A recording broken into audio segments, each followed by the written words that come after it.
Feriado nacional, programação normal aqui na sua TV Rio Branco, na 8.1. Agora muito mais cultura para você e sua família. Tenho o prazer de conversar então com o vereador Emerson Jarudi, líder da bancada do MDB na Câmara, pré-candidato ao governo. Vereador, afinal de contas, como é que foi então a sessão da terça-feira? O senhor fez algumas cobranças lá, sobretudo em relação à segurança e também em relação às passagens aéreas. Primeiramente, até que ponto a insegurança, a onda de violência aqui na capital e também no interior preocupa os vereadores da capital? Muniz, eu costumo dizer que a vida do cidadão rio-branquense tem ficado mais difícil a cada dia. As pessoas, inclusive, têm que amarrar a sacola nos pés para poder sair de casa, vai para uma parada de ônibus que não tem parada de ônibus. Isso gera violência também, né? Correndo o risco, inclusive, de ser assaltado em plena parada de ônibus ou até mesmo dentro do ônibus, que demora a passar. A pessoa chega atrasada no trabalho, pega ali um carão do patrão, quando volta para casa já no fim do dia, volta numa rua escura. Enfim, então a nossa vida do cidadão rio-branquense não está nada fácil. E dentro disto, a gente sempre tem trazido à tona esses problemas para que sejam resolvidos. Então, o nosso foco é sempre na solução dos problemas. A gente tem percebido também um aumento muito grande da criminalidade. E nós estamos perdendo essa batalha. E é extremamente importante que o governo do estado do Acre tenha pulso firme, que busque resolver essa situação, porque, infelizmente, muitas pessoas estão deixando o estado do Acre por conta da falta de segurança e também da falta de oportunidade. Quando eu falo de oportunidade, eu estou falando de uma boa educação, eu estou falando de emprego, eu estou falando de um tratamento de saúde, que muitas vezes as pessoas precisam sair do estado para conseguir, ou então ligar para um político para conseguir furar a fila de cirurgia, enfim. Então, é uma situação bastante complicada que a gente está vivendo, mas é importante que nós estejamos unidos nesse momento para resolver os problemas. E é nisso que eu tenho me colocado à disposição da população. Agora, de que forma a Câmara, os vereadores, podem colaborar nesse sentido, vereador? Eu sei que as reivindicações são grandes, né? Ou seja, pouco ou quase nada, né? Você pode fazer, não sei, estribuchar, espernear, né? Exercer o jus esperneante, né? O direito de espernear. O nosso foco, como eu digo, é sempre na solução do problema. Então, sempre quando a gente busca falar sobre um determinado assunto, a gente também sempre busca a solução dele. Então, na Câmara Municipal, o nosso papel enquanto vereador é de fiscalizar, verificar se aquelas ações estão sendo realizadas e se principalmente a população está tendo um serviço público de qualidade, porque merece. Paga seus impostos com muita dificuldade e, ao mesmo tempo, a gente se depara com situações que são lamentáveis. Por exemplo, Rio Branco atravessa uma greve dos médicos, atravessa uma greve da educação. Então, é preciso resolver tudo isso. Então, nós, representantes da população, precisamos estar atentos e dar voz à população. Nisso, a gente tem feito diariamente, temos projetos nesse sentido, como, por exemplo, a Caravana da Fiscalização, que percorre todos os bairros de Rio Branco, ouvindo as pessoas. Hoje, nós temos uma ferramenta que é fundamental no nosso mandato, para que ele se torne ainda mais participativo, que são as redes sociais. Através dela, a gente recebe vídeos, fotos, reclamações e a população também se sente ouvida. Então, nós, representantes, devemos sempre estar antenados a tudo aquilo que acontece na nossa cidade e sempre estar ao lado da população quando ela precisar e nas pautas mais importantes. Recentemente, a gente teve até uma grande discussão na Câmara, que eu fui o único voto contrário, que foi a questão do aumento da verba de gabinete. Diante de todas essas situações que nós estamos falando, infelizmente, a Câmara aprovou um aumento na própria verba de gabinete dos vereadores. Então, acredito que o nosso foco deve ser contra aquilo que está errado, né, na nossa cidade. Isso acabou gerando um climão entre o senhor e o presidente da casa, o vereador gera discussões, mas eu digo para eles, eu tenho o meu ponto de vista, que é o ponto de vista da população. Então, diante de todas essas situações que eu coloquei para você, não faz sentido algum. A gente está focando no aumento da verba de gabinete. Qual foi o percentual, afinal de contas? 30%. Então, hoje... Agora, o senhor foi contra, especificamente, o aumento em si ou o percentual? O aumento em si. É necessário? Não é necessário, né? Nós temos hoje uma boa condição dentro da Câmara Municipal para fazer o nosso trabalho. E, diante de tudo que nós estamos vivendo, o nosso foco, volto a dizer, é resolver os problemas da nossa cidade. Não ficar aumentando a verba de gabinete. Inclusive, além de votar contra, eu também abri mão desse valor. Então, eu não vou receber, assim como eu faço em todas as votações que eu sou contrário, como foi o aumento do número de cargos comissionados, número de assessores na Câmara, que eu votei contra e também não faço a utilização. Assim também, como fui contra o aumento de cargos comissionados dentro da Prefeitura, num acréscimo de mais de 15 milhões de reais, somente com cargos comissionados, sabendo que a gente tem inúmeros problemas para serem resolvidos durante ano. Então, eu tenho certeza que esses 15 milhões de reais poderiam ser melhor investidos na contratação de médicos, na reposição de medicamentos, no asfaltamento das ruas e principalmente na resolução dos problemas que mais incomodam a nossa cidade. Rapidinho para fechar esse ponto, o senhor acha que mesmo como está a sua assessoria com os valores atuais, é possível manter qualidade, pontualidade e quantidade? A gente busca no gabinete ser muito eficiente, né? Gastar menos e fazer mais. E nisso a população, inclusive, tem reconhecido.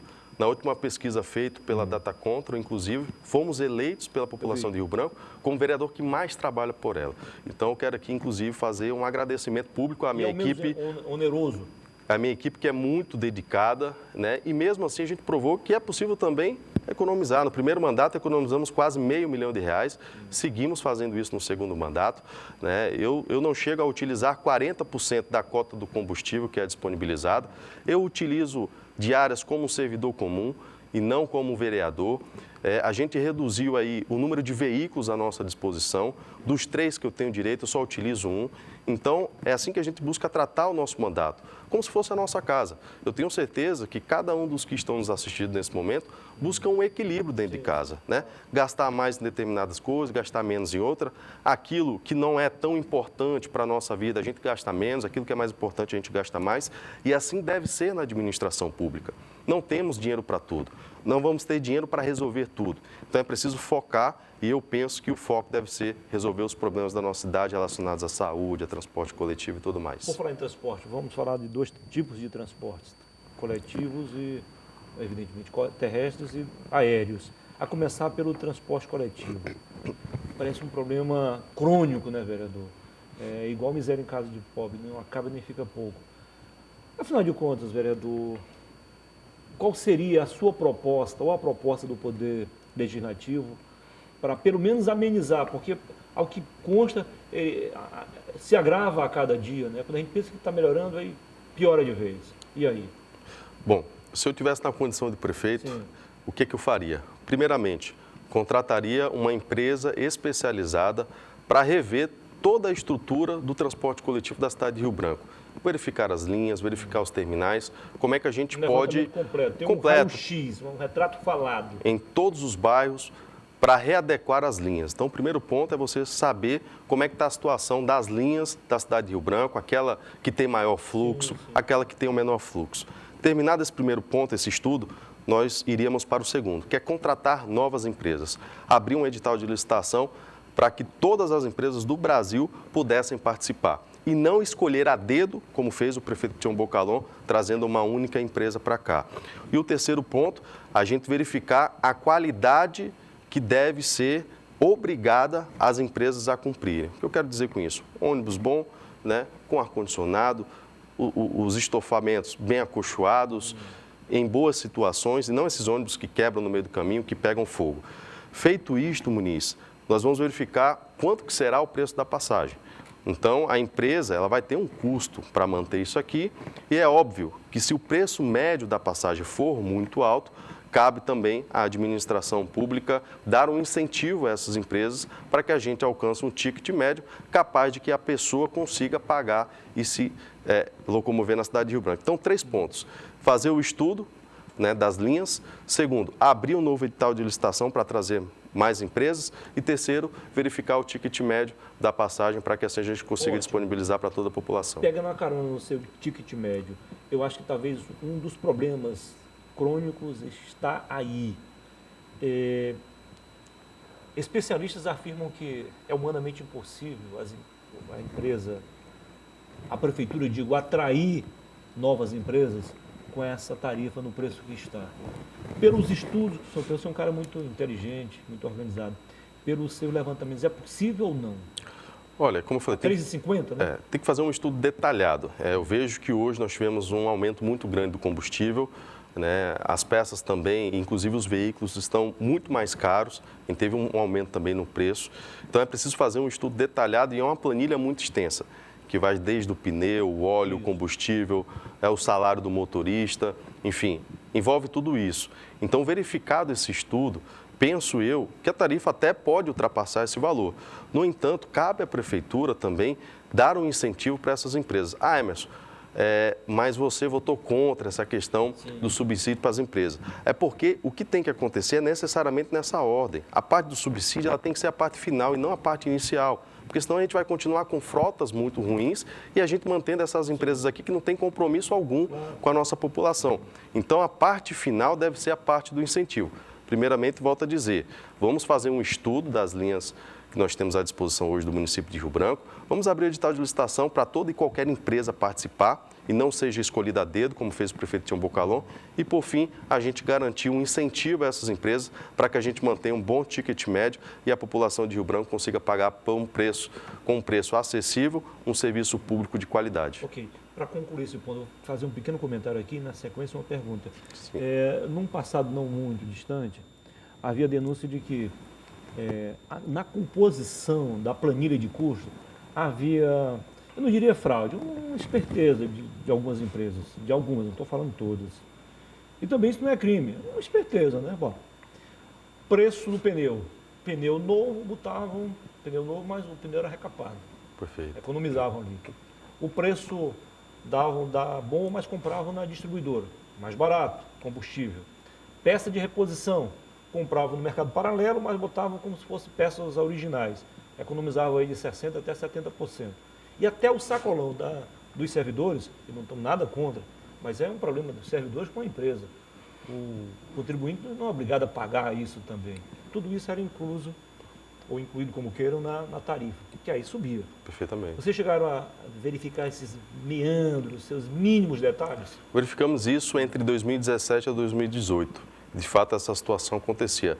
Não apenas esses itens, mas como, por exemplo, o recolhimento do FGTS, que não era feito pelas empresas há muito tempo.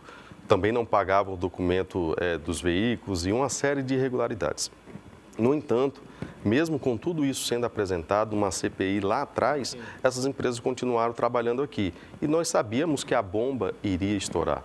Né? Já estava muito claro os sinais, que era justamente esse. Começavam a fraudar determinados itens, a não pagar os funcionários, e isso veio se arrastando até que a gente chegou numa situação, né, muito ruim para a nossa cidade. Nós não temos ônibus e, ao mesmo tempo, também uma questão social enorme, né, porque os motoristas não conseguiam receber os seus salários. Então, isso foi avisado, inclusive, lá atrás, mas não teve o olhar e a atenção da gestão naquela época. Legal. Vamos agora ao outro tipo de transporte. A não ser que o senhor queira acrescentar algo. Não, fique à vontade. Então. Você quer ganhar tempo também, deve ter muitos assuntos. Vamos lá, então. Passagem aérea. O que mais lhe preocupa nesse momento? São os preços exorbitantes? Está difícil cada vez mais viajar? Ou esses horários que nos impõem? O senhor fala daqui a pouquinho, tá bom? Tá ótimo. A gente vai ao intervalo comercial e volta em 3 minutos. Você não precisa mudar de canal. Continue com a TV Rio Branco, porque a TV Rio Branco continua com você. Até já.